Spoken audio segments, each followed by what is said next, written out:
Hey everybody, Carl here. We're doing a quick video today. The diesel YJ, it is down for the count right now. My turbocharger feed line cracked. I'll show you that here in a second. Very difficult to actually see. There it is. There's the crack.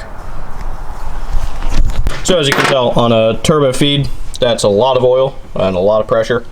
So it was dumping the oil pretty quickly. So got it back to the house.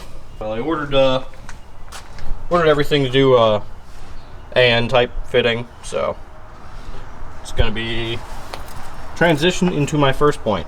My first point is this is a restricted one, and how to know if you will need a restrictor or not.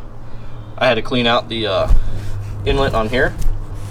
But down in there, it's going to be really hard to see. You might not actually be able to see it on the camera. Yeah, there we go. Way down in there, you can see it's restricted down in there. So every turbo manufacturer recommends a certain restrictor size for whatever oil pressure. So that's factory turbo for this motor, so it's running within the ranges they want. Now, what could happen is if I leave this, if that happens to be too small and it's not feeding it enough oil flow, it could starve the turbo and be putting bearings in it. Or the other thing is, if it didn't have a restrictor and this was full flow open, you could over pressurize the seals in the turbo, which aren't like a standard rubber seal. They're almost like a piston ring. So then you'll have constant smoking issues and possibly break one of those. So that's not good either. So I'm going to drill this out because I know I have a restrictor in there. Then this is just a standard T3 flanged AN4 inlet fitting. And then I got the hose over there. And then I'm going to need to get creative with the other side because I ordered the wrong fitting. And by the time I feel like waiting, I can make something for the moment because I think I have everything to do it here. So if that turns out, I'll show you. If not, I'll order it and get it on there. Alright, that's drilled out, so that's ready to be bolted on and torqued down. Make sure the bolts they gave me are the right thread. Yep, they'll work. And then we just put this bad boy on. This whole simple 2 bolts. If you screw this up, I got news for you.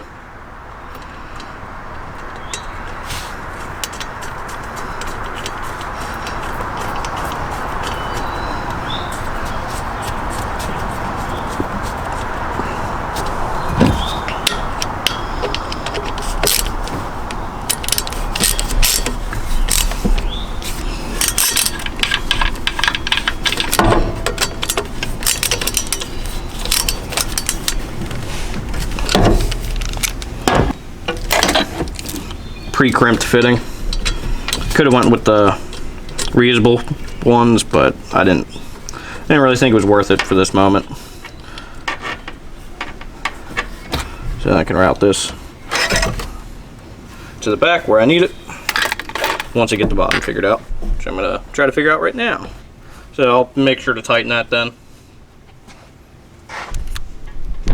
Alright, so my thought here was cut the end of the fitting off of the line where it's cracked, and then I have some AN4 straight fitting here, drill it out and tap it.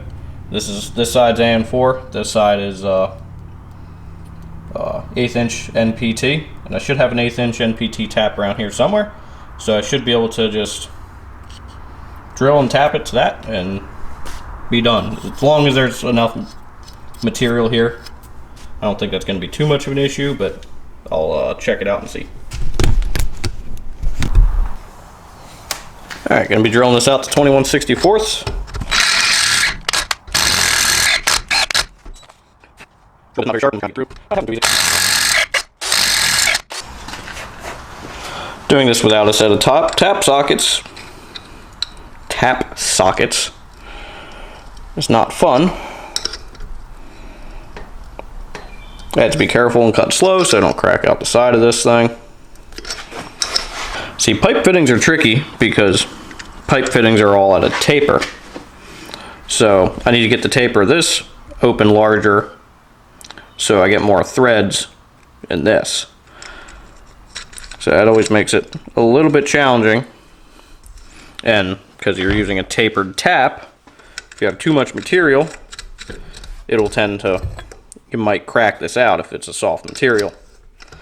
So you got to go nice and slow. Use plenty of lube, that's what she said. And just be real careful, and then just check fitment of your fittings.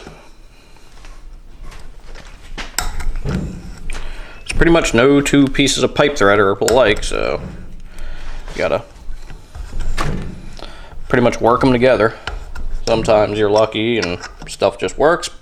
Most of the time it doesn't.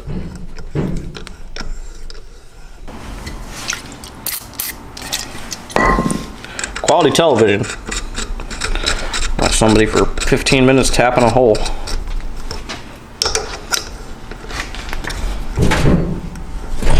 Unenthusiastically tapping a hole. Alright, after some tapping, this is what I'm left with. For twice the aggravation and twice the price of just getting the right fitting, we're here. So, yay. But this is here right now. And the right fitting is who knows where on a boat in China. So, this is the way to go for the moment. And I'll order the right one. So, when this eventually fails, if it fails, I'll have a replacement and we will be good to go. Oh, and there are new copper washers on there, because you should replace copper washers, even though they're hard as hell to find. But replace your copper washers. Now we just got to route this long ass line down to the oil filter housing, which is kind of a pain because it's kind of buried in there, but we'll get her done. Alright, let's route it up here.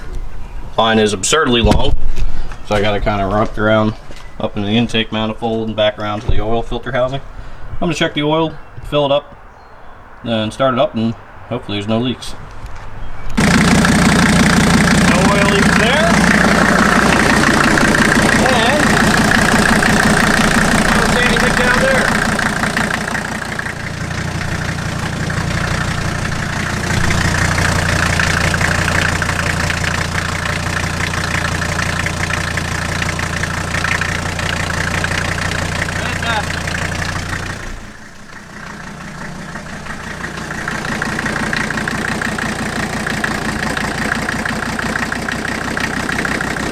Well, that's going to be it for this video. Pretty much no more oil leaks, so I'm happy. Next thing I got to do on this thing is a lot. Cover that in a separate video. Jump around, make a few other videos, and look at deer butt. I missed it. So, catch you later.